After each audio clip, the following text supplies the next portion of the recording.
ओम ध्यानमूलं गुरुर्मूर्ति पूजामूलं गुरुर्पदम मंत्रमूलं गुरुर्वाक्यम मोक्षमूलं गुरुर्कृपा। जय गुरुदेव।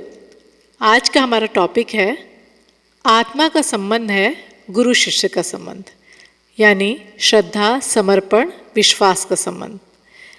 क्यों? क्योंकि गुरु पूर्णिमा का पावन पर्व आ रहा है, तो क्यों ना हम श्रद्धा, समर्पण और विश्वास के खाद पानी से अपनी मनोभूमि को सींचे और संवारें, ताकि उस पर सच्चे शिष्यत्व के फूल विकसित हो सके। और आने वाली गुरु पूर्णिमा पर परम पूज्य गुरुदेव वंदनीय माता जी हमें स्वेच्छा से अनुदान दें और हमारी इतनी पात्रता विकसित हो कि हम उनके कार्यों में निश्चित रूप से भागीदारी कर सकें, और हमारे जो समय है, शक्ति है, उसका सदुपयोग हो सके, उनका आशीर्वाद हमें मिल सके। हमारे जीवन में कभी कभी ऐसे क्षण आते हैं जिन्हें हम ऐतिहासिक कह सकते हैं, महत्वपूर्ण कह सकते हैं, एवं जीवन परिवर्तन का उद्घोष कह सकते हैं। गुरु के साथ स्थापित होने वाला संबंध एक ऐसे ही ऐतिहासिक क्षण के रूप में गिना जा सकता है। बाह्य दृष्टि से तो उस क्षण में, जिस क्षण हम पूज्य गुरुदेव एवं वंदनीय माता जी से जुड़े, कुछ विशिष्ट नहीं घटा था, पर सूक्ष्म जगत में वह अंतरंग की दृष्टि से एक अभूतपूर्व क्रांति का आधार बन गया। तो हम देखिए, जब कोई बड़ा जीवन में हम सफलता प्राप्त करते हैं, चाहे वो कॉलेज की डिग्री हो या फिर हमारी जॉब लगती है या हम कोई बड़ी पदवी पे जाते हैं, तो हम उसको कह सकते हैं ऐतिहासिक क्षण। लेकिन जब गुरु और शिष्य का संबंध जिस दिन जुड़ता है, वो शायद जीवन का सबसे बड़ा ऐतिहासिक, महत्वपूर्ण और जीवन को परिवर्तन करने वाला हम क्षण बोल सकते हैं। और वो सबसे ज़्यादा किसी शिष्य के संबंध में कहाँ बोल सकते हैं, जब उसका अपने गुरु के साथ जो संबंध स्थापित होता है।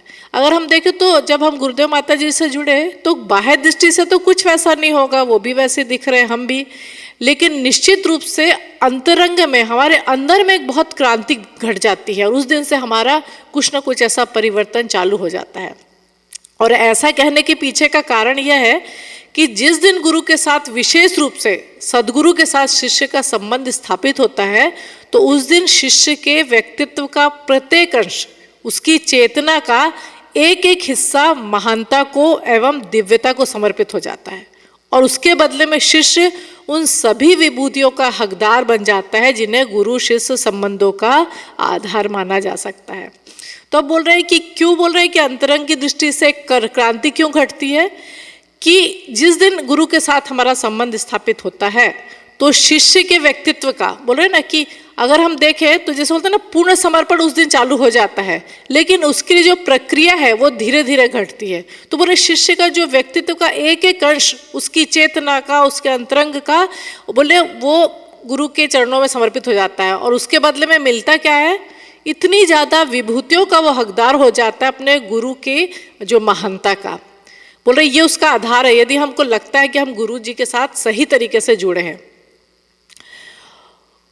गुरु के साथ शिष्य का संबंध इन भावनाओं की नींव पर बनता है, उसका नाम है श्रद्धा, समर्पण और विश्वास। अगर हम देखें तो संबंधों की यदि हम बात करते हैं गुरु और शिष्य की, तो संसार में संबंध कैसे होते हैं? कुछ संबंध होते हैं शरीर से जन्म लेते हैं, जैसे माता पिता का संबंध है, भाई बहन का संबंध है।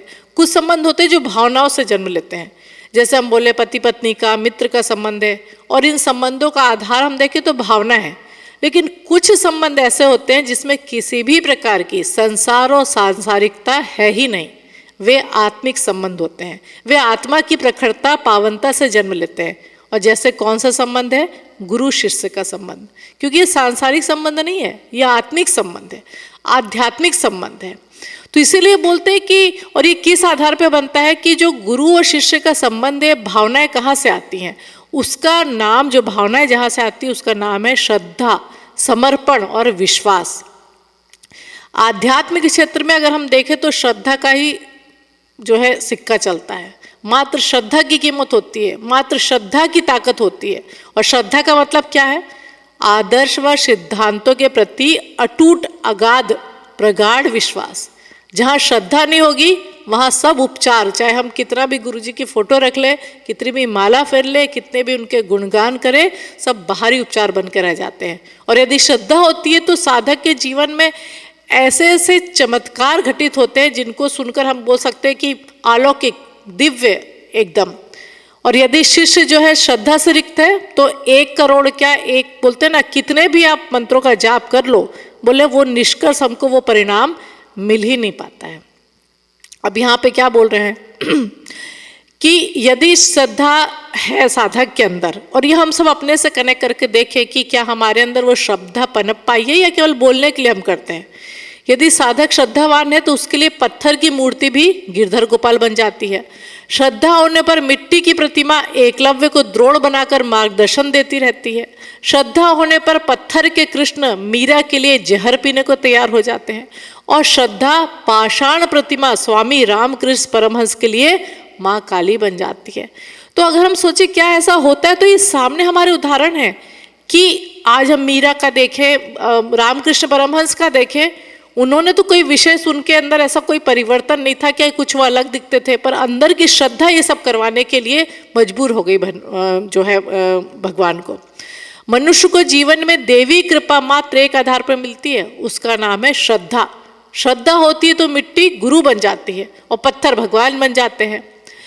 इसीलिए यहाँ पे बार बार बोला जा रहा है कि हमारे अंदर वो श्रद्धा पनप पाई कि नहीं। और ये जो गुरु पूर्णिमा का पर्व आता है, ये अगर हम देखें तो ये हमारी श्रद्धा को और ज़्यादा आत्मसात करने के लिए, अपनी श्रद्धा के ऊपर आत्मचिंतन करने के लिए कि क्या किया साल भर। गुरु जी का तो खूब नाम लिया, हम तो गुरु जी को बहुत मानते हैं, गुरु जी से कब से जुड़े हैं, गुरु जी से दीक्षा ली है, रोज स्वाध्याय में भी आते हैं, पर क्या वो श्रद्धा सक्रियता में बदल पाई? क्या वो श्रद्धा पनप पाई जिससे हम गुरु के कुछ साधन बन सके, उनके लिए कुछ उपकरण बन सके उनके कार्य के लिए? गुरु का अर्थ मार्गदर्शक सत्ता से, और यह कार्य कौन कर सकता है? वही कर सकता है जिसे मार्ग की जानकारी हो। बोले अगर स्वयं ही अपने आप को व्यक्ति नहीं पहचान पाए, वो तो दूसरे को क्या मार्ग दिखाएगा? अगर हमको एक छोटी सी भी डिग्री प्राप्त करनी होती है तो उसके लिए भी हमको गाइड या मार्गदर्शक की आवश्यकता पड़ती है। तो बोल रहे जब वो मानवीय संभावनाओं के शिखर पर पहुंचने का कार्य बिना सदगुरु के कैसे संपन्न है? आज जब हमको परम पूज्य गुरुदेव माता जी के रूप में सर्वाधिक, जिसको बोले दिव्य मार्गदर्शक मिल गए हैं, तो हमको अपनी श्रद्धा को समय समय पर जांचते रहना बहुत जरूरी है। क्योंकि अगर तैयारी सही नहीं होगी तो गाइड कितना भी अच्छा हो, यदि हमारे अंदर उस चीज़ की पात्रता नहीं होगी तो कितना भी अच्छी हम पढ़ाई करें, हम उस शिखर पर नहीं पहुंच सकते। तो यहाँ पे बार बार इसलिए बोल रहे हैं कि श्रद्धा को पुनर्जीवित करने का समय है। हम कैसे पता कर सकते कि श्रद्धा हमारी कहीं डगमगा तो नहीं रही है, श्रद्धा कम तो नहीं हो गई है श्रद्धा? हम ऑटोमेटिक देखेंगे, कई बार हम बहुत निराश परेशान होते हैं, या कई चीज़ कुछ करना तो बहुत चाहते हैं पर क्या ऐसा होगा क्या, वो शंकित होते हैं। तो यहाँ पे बार बार इसलिए बोल रहे हैं कि अगर हम देखो तो ये पुनर्जीवित करने का पर्व है जो गुरु पूर्णिमा आ रहा है। अगर हम ट्रांसफार्मर से बिजली का तार जुड़ता है तभी उसमें इलेक्ट्रिसिटी बहती है। हम भी गुरु चेतना के साथ अपनी अंतः चेतना को इस तरह जोड़ें कि हमारे चिंतन, चरित्र व व्यवहार में उनकी ऊर्जा बहती रहे। अगर संबंधों की फिर से बात की जाए तो जो संसार के संबंध होते हैं वो संसार के साथ ही या शरीर के साथ ही समाप्त हो जाते हैं, क्योंकि शरीर के संबंध रहते हैं, माता पिता भाई बहन का जो भी है यहाँ पे बोला जाता है। लेकिन जैसा कि हमने पढ़ा कि जो माता पिता होते हैं, गुरु सबसे पहले होता है और माता पिता इसके पश्चात होते हैं, जो कि इस पार्थिव काया का जन्म तो माता के गर्भ से होता है, परंतु इस काया को संस्कारित करके अपने अभिष्ट लक्ष्य और बढ़ाने का कार्य कौन करता है? गुरु करता है। तो इस जन्म के हमारे माता पिता जो है वह प्रकृति के अनुसार कभी ना कभी चले जाएंगे, लेकिन उनके रूप में जो हमारे आध्यात्मिक माता पिता हैं, हमारे गुरुदेव माता जी, वो जन्म जन्मांतर तक थे, हैं और रहेंगे। तो इसीलिए अगर हम बार बार देखें कि हम क्यों दुखी होते हैं, इसीलिए ना कि कुछ हमारी चीज़ अच्छी छूटी जा रही है, चाहे वो हम सुख देखते हैं जीवन का, या यदि हम अपने लोगों को देखते हैं कि कभी ना कभी तो ये छूटने वाले, तो वो मोह के कारण हमको ऐसा लगता है। लेकिन हम जब बार बार देखते हैं कि ये तो हम परमानेंट कौन सी चीज़ है, हमारे गुरुदेव माता जी हैं जो हमसे जुड़े हुए हैं और हम उनसे जुड़े हैं, तो फिर किस बात का रोना है, किस बात के लिए हम इतना परेशान होते हैं। और उसी परेशान के कारण हम अपना जो समय शक्ति है वो हमेशा चिंता और निराशा में व्यतीत कर सकते हैं। मुझे याद आ रहा है कि जब हमारी शादी हुई थी तो श्रद्धांजलि समारोह में तो हम लोग जब जा रहे थे, इतने 5 लाख लोग करीब थे, और जब जा रहे थे वहाँ पे सब लोग एक साथ, इतने सारे 350 दूल्हा दुल्हन थे उसमें, जब जा रहे थे तो इतने सारे लोग का आशीर्वाद, और जब आंसू बह रहे थे कि भाई अब विदा हो रही है एक तरह से, तो अपने आप ऐसा लग रहा था कि भीड़ आगे बढ़ती जा रही है। इतने लोग जो है इतने अच्छे अच्छे शब्दों से और उस चीज़ को हम लोग को दर्शा रहे थे, अपनापन, कि बेटा मत रो, या फिर हम सब साथ हैं, और सब लोग जो साथ में चल रहे थे इतने खुश होके। जब ऊपर माता जी गुरु के पास पहुँचे, जितने दूल्हा दुल्हन वहाँ पे थे, तो जब माता जी के पास वहाँ पहुँचे तो माता जी जिस तरह से बोलती थी, तो उन्होंने कहा कि जैसे उनको देखा, उनका चेहरा इतना ममतामयी था कि एकदम से जैसे बोलते हैं ना कि भाव एकदम से आ गए और एकदम से रोना छूट गया। माता जी ने देखा तो उन्होंने कहा कि लाली रोती क्यों है। तो ऐसे ही मुझे याद आया, मैंने उनसे कहा कि माता जी मेरी माँ का तो 1 साल पहले ही वो हमें छोड़ के चली गई, तो बस उनकी याद आ गई आपको देख के। तो माता जी ने एक स्माइल सी दी उन्होंने, और उन्होंने अपने मेरी गर्दन को अपने छाती से लगाया, जब झुके थे उनके चरण छूने, और बोली इधर आ, इधर आ, और उन्होंने अपनी छाती से लगाया। कुछ समय के लिए, कुछ क्षणों के लिए, कुछ पलों के लिए ऐसा लगा कि जैसे वहाँ से सब कुछ एकदम से गायब हो गया, कुछ है ही नहीं, और सिर्फ वहाँ पे मेरी खुद की माँ बैठी हुई है, जिनके जो है छाती से मैं लगी हुई हूँ। और ऐसा लगा कि जैसे बोलते हैं ना कि जीवन भर की एकदम शांति आ गई है मन के अंदर। और कुछ पल बाद जैसे एकदम से लगा कि लौट के आए, तो लगा कि माता जी बैठी हुई हैं, और माता जी ने देखा, माता जी को देखा तो वो एक रहस्यमय मुस्कान के साथ देख रही थी। बोली कहाँ गई है तेरी माँ, मैं हूँ ना। और ऐसा लगा कि अब कोई चिंता ही नहीं है। इसीलिए उस दिन से हुआ और आज का दिन है कि कभी ऐसा महसूस नहीं होता कि मेरी माँ नहीं है, क्योंकि जो जिनसे हमारा जन्म जन्मांतर का रिश्ता है वो हमारे गुरुदेव माता जी हैं, हमारे आध्यात्मिक माता पिता हैं। इसलिए कुछ परेशान होने की किसी को ज़रूरत ही नहीं है कि ठीक है हमारे इस शरीर के जन्म देने वाले माता पिता हैं, वो हैं, रहेंगे जब तक उनकी ज़िंदगी है, लेकिन कभी भी हमको कुछ भी निराश परेशान होने की बात नहीं है। गुरुदेव माता जी का जो वरद हस्त है वो हमेशा हमारे साथ है। तो यहाँ पे क्या बोल रहे हैं कि जो हमारे आध्यात्मिक माता पिता गुरुदेव माता जी हैं, वो तो जन्मांतर तक हमारे साथ थे और हैं और रहेंगे, पर हम ही देखें कि हम ही ना साथ छोड़ दें। तो ये हमको बहुत ज़्यादा ध्यान रखना है। अब यहाँ पे जो बोल रहे हैं कि हमको, यदि हम कोई भी हमको जानता है तो सिर्फ हमको गुरु जानता है असली तरीके से, क्योंकि एक ऐसा ही संबंध हमारा है गुरु जी और माता जी का कि और कोई हमको जान नहीं सकता। बाकी तो आधे अधूरे मन से जानते हैं।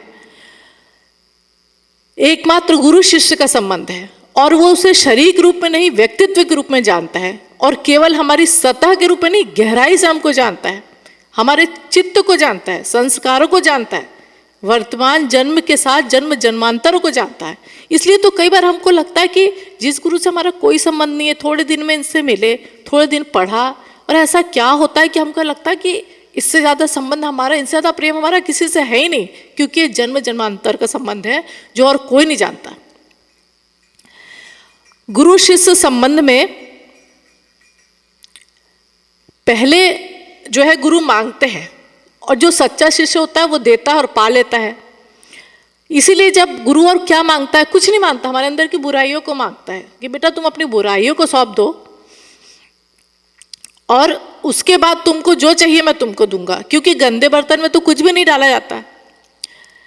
तो यहाँ पे बता रहे हैं कि अगर हम देखें तो पांडवों के वनवास काल का जो प्रसंग है कि द्रौपदी भी उनके साथ थी, और उनके पास जब दुर्वासा ऋषि एक बार दुर्योधन के द्वारा भेजे गए, और वो जब क्रोधित होते थे तो बहुत ज़्यादा होते थे और श्राप तक दे डालते थे। तो जब दुर्वासा ऋषि इतने सारे 1000 शिष्यों को लेकर पहुंच गए, और उन्होंने कहा मुझे तो बहुत भूख लगी है, अब जो पांडव लोग थे वो सब खाना खा चुके थे। अब द्रौपदी को बहुत ज़्यादा चिंता हुई। द्रौपदी ने भगवान को पुकारा, भगवान आए और आते ही क्या कहा, द्रौपदी मुझे बहुत भूख लगी है, कुछ है तुम्हारे पास? तो उन्होंने कहा कि भगवान मेरा सब खाना खत्म हो गया है। और तो बोले, भगवान क्या बोले, बर्तन में देखो अगर कुछ हो तो लेके आओ। अब अक्षय पात्र था, कहीं कुछ नहीं था, तो भगवान ने उसमें से ढूंढा। अब ये क्या तैयारी चल रही है कि दुर्वासा ऋषि का क्रोध कैसे शांत किया जाए और भगवान कैसे सहायता करते हैं। भगवान ने अक्षय पात्र में देखा तो चावल के 2 कण पड़े थे, और 2 कण के बदले क्या हुआ, जो भगवान ने जब वो खाए तो वहाँ पे दुर्वासा ऋषि और उनके जो शिष्य थे उनको लगा जैसे उनके एकदम तृप्त हो गए हैं। और उन्होंने क्या कहा कि बेटी फिर कभी आएंगे। अब यहाँ पे हमने क्यों ये प्रसंग लिया, क्योंकि हमने देखा कि गुरु शिष्य संबंध में गुरु पहले मांगते हैं और फिर उसके बाद सच्चा जो शिष्य होता है वो देता है और पा लेता है। अब यहाँ पे क्या बता रहे हैं कि जब भगवान आते हैं ज्ञान देने से पहले, गुरु हमारे जीवन में आते हैं तो 2 कण मांगते हैं। कौन से कण मांगते हैं गुरु? एक कण आसक्ति का है और एक कण है अहंकार का। गुरु स्वरूप भगवान यानी गुरुदेव इसे हमें मांग रहे हैं कि बेटा जो आसक्ति तुमने पूरी दीन दुनिया में और दुनियादारी में लगाई हुई है ये हमको दे दो तुम, और वो आसक्ति को सही जगह लगा लो।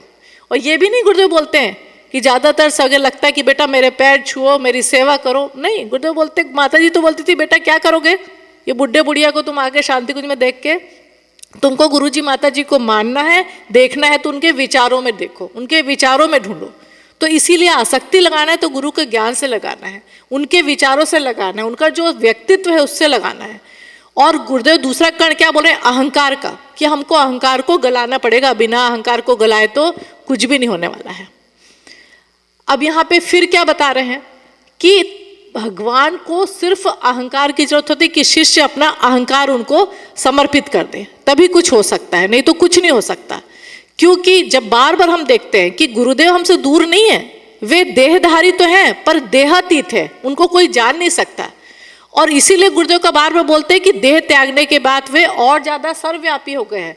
पर हम उनको कैसे महसूस करेंगे? जब हमारा अहंकार हमको गला देगा, तब हमको वो चीज़ महसूस कर सकेंगे। तो यहाँ इसलिए बार बार बोलते हैं कि हमको उस अहंकार को गलाने के बाद जो पात्रता विकसित होती है तब हम सच्चे शिष्य के रूप में अपनी पहचान बना पाते हैं। शिष्य बार बार हमको लगता है हम गुरुदेव माता जी के शिष्य हैं, हमने तो दीक्षा ले ली है, ये तो हम या हम दीक्षा नहीं भी ले पाए तो गुरुदेव के विचारों से जुड़ गए हैं। क्योंकि गुरुदेव बोलते हैं कि दीक्षा लेना जरूरी नहीं बेटा, जो विचारों से जुड़ गया वो मेरा शिष्य हो गया।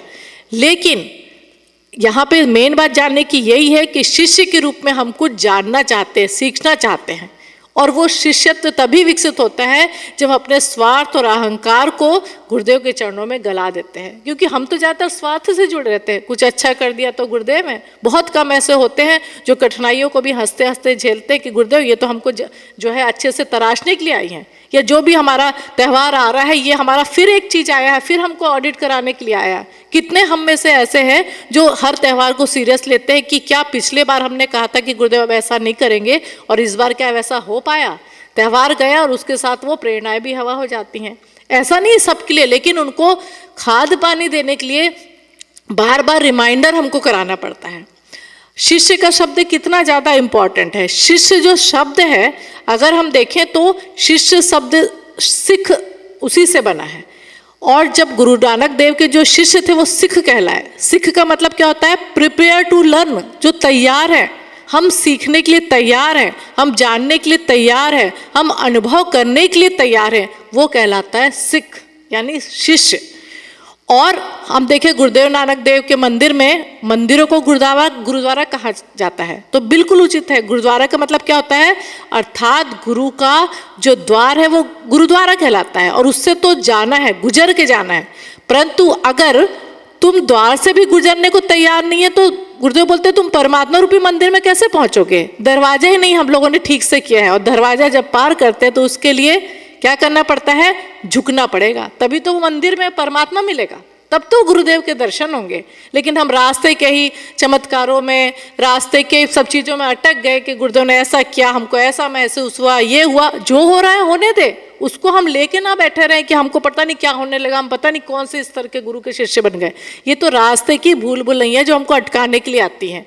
इसीलिए हमको अगर परमात्मा के गुरुदेव के चरणों में, गुरुदेव माता के चरणों में सच्चा समर्पण करना है तो रास्ते के जो साधना हो रही है चलने दें, जो ज़्यादा कुछ हो रहा है चलने दें, पर उस पर अटक के ना रह जाए कि हमको तो पता नहीं क्या उपलब्धि मिल गई है, क्योंकि सबसे बड़ी उपलब्धि उस द्वार के बाद है जिसको गुजरने के लिए झुकना ही पड़ेगा।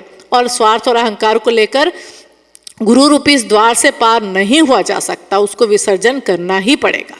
तो इसलिए बार बार बोल रहे हैं यहाँ पे कि श्रद्धा को जगाएं, अपने स्वार्थ और अहंकार को जगाएं, और यही सबसे ज़्यादा होता है। क्योंकि अगर हम देखें कि पूर्ण क्या है, आज हम क्यों भ्रम में पड़ जाते हैं, इस संसार में रह के क्यों बार बार हम उसी में आसक्ति लगा लेते हैं, जिसको बोलते हैं ना कि उपनिषद में एक मंत्र आता है, पूर्णमदः पूर्णमिदं पूर्णात् पूर्णमुदच्यते पूर्णस्य पूर्णमादाय पूर्णमेवावशिष्यते, कि बोलते हैं कि जो वो परमात्मा है, वह जो गुरु है वो परिपूर्ण है, और ये जो जगत है ये भी उस परम ब्रह्म का जो है पूरा रूप है।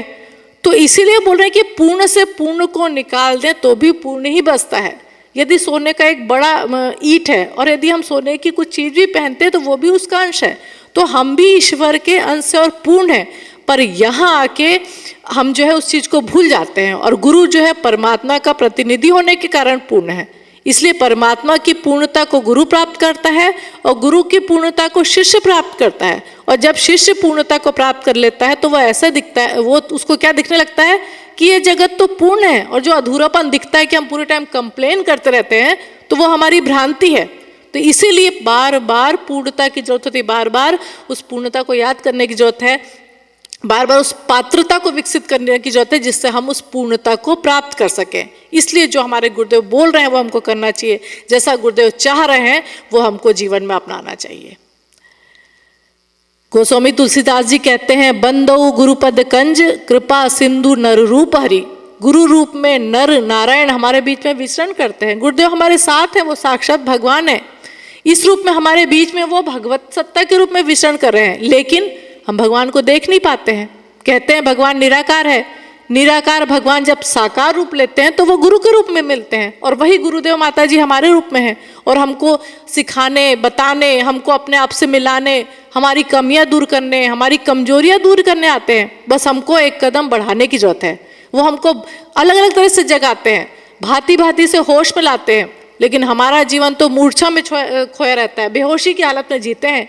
जब तक सब अच्छा चल रहा, सब बढ़िया है, हम थोड़ी मरने वाले हैं, दूसरा मरेगा, ऐसा सोचते हैं। हमारे घर में थोड़ी आग लगने वाली दूसरे के यहाँ लगी है। लेकिन आज अगर कोरोना फैला है या अगर आज बाजू वाले के यहाँ आग लगी है तो हमारा घर भी सुरक्षित नहीं है। इसलिए इसको आपत्ति काल का समय बोला जाता है। बोले हम मूर्छा में हम बेहोशी में सोते रहते हैं, और जो संबंध कच्चे हैं उन धागों से तो हम बन जाते हैं, जो संबंध पक्के हैं उन्हें हम भूल जाते हैं। जो संबंध आत्मा का है, जो संबंध परमात्मा का है, वो हमको स्मरण नहीं रहता है। गुरुदेव बार बार हमको अलग अलग तरीके से अलग अलग परिस्थितियों को पैदा करके हमें चेताते रहते हैं, हमें जगाते रहते हैं, हमारे जीवन का स्मरण कराते हैं, हमारी आत्मा का स्मरण कराते हैं, हमें बताते हैं कि मानवीय चेतना का शिखर क्या है, बोध का शिखर क्या है। तुम लोगों का जन्म, हम सभी का जन्म इस सब के लिए नहीं हुआ है कि हम ये नर पशु का जीवन बन के और मर के चले जाएं। और नहीं, अगर हम चले भी गए तो ये हमारे गुरु और माता जी के लिए बहुत ज़्यादा शर्मिंदगी की बात होगी कि ऐसे शिष्यों को जोड़ा जिन्होंने अपने आप को पशु से ज़्यादा जीवन जीना ही नहीं सीखा, हम इतना सिखाते रह गए। वो अपना उदाहरण हमारे सामने रखते हैं। एक ऐसा जीवन, एक ऐसा व्यक्तित्व जो मनुष्य जीवन में सुरदुर्लभ बोलते नहीं है, लेकिन इस जीवन को हम जन्म लेने के बाद भी मनुष्य जीवन को यदि हम ऐसे ही चले गए तो गुरुदेव बार बार भरोसा दिखाते कि देखो हमारे साथ हुआ है, तुम्हारे साथ भी हो सकता है। तुम क्यों नहीं अपने जीवन में निखर के आ सकते? हमने पाया तो तुम भी जान सकते हो। तो देखिए कितनी बड़ी बात है। हम कई बार गुरुओं को देखते हो, बोलते तुम तो कुछ पा ही नहीं सकते, भाई तुम्हारा वो लेवल थोड़ी है, तुम तो हमारे चेले हो। लेकिन गुरुदेव क्या बोल रहे हैं, जो हमने पाया, हमने जाना, तुम भी जान सकते हो। इसके लिए भागने की नहीं, जागने की जरूरत है। तो यहाँ बार बार बोल रहे हैं कि गुरु तो मिलते हैं, ज्ञान के दो द्वार होते हैं, बुद्धि का द्वार होता है, प्रेम का द्वार होता है। बुद्धि के द्वार से हम संसार को जानते हैं और प्रेम के द्वार से हम गुरु को जानते हैं, सदगुरु को जानते हैं। बोलते हैं जब गुरु आता है जीवन में तो ज्ञान आता है कि हम थ्योरी जानते हैं, लेकिन जब सदगुरु बन के वो हमारे अंतःकरण में प्रविष्ट हो जाता है तो हमारे अंदर की प्रवृत्ति बदलने लगती है, हमारे जीवन में परिवर्तन आने लगता है। तो यदि हमारे जीवन में परिवर्तन नहीं आया है तो हम सिर्फ गुरुदेव को गुरु मान के ज्ञान को ले रहे हैं। और यदि हमने उनकी बात को मान के अपने जीवन को सुधारना, अपने कमियों को दूर करना, अपने आप को गलाने का, अपने आप को झुकाने का प्रयत्न चालू कर दिया है और अपने जीवन में अंतर दिख रहा है, तो हमको ये समझना चाहिए कि गुरुदेव सदगुरु के रूप में हमारे जीवन में आ गए हैं। और ये निश्चित रूप से पूरी पहचान हम जान सकते हैं। बोलते हैं ना, गुरु इस धरती का सबसे पवित्र शब्द है। गुरु जो है व्यक्ति नहीं है, शक्ति है, और जिसकी प्राप्ति पात्रता से ही होती है। अतः हमको तपना पड़ता है, तब जाके जो गुरुदेव है हमको सदगुरु के रूप में हमको स्वीकार करते हैं। और हम देखें कि गुरुदेव कुछ नहीं मानते, वो बोलते हैं अगर 100 बुराइयां तुमने है तो एक बुराई मुझे दे दो, बाकी 99% बुराइयों के साथ वो हमको अपनाते हैं और वो सब कुछ दे देते हैं जो एक सुपात्र शिष्य को दिया जाता है। इसलिए हमको अपनी बुराई को एक एक करके अलग अलग अवसरों पर त्यागना चाहिए। और गुरुदेव तो हमारे साक्षात पिता हैं। बोलते हैं ना, पिता होने से ही, माता होने से ही एक ऐसा अंदर खुशी और एक अलग सा एक आश्वासन मिल जाता है कि गुरुदेव माता जी हैं तो चिंता किस बात की है।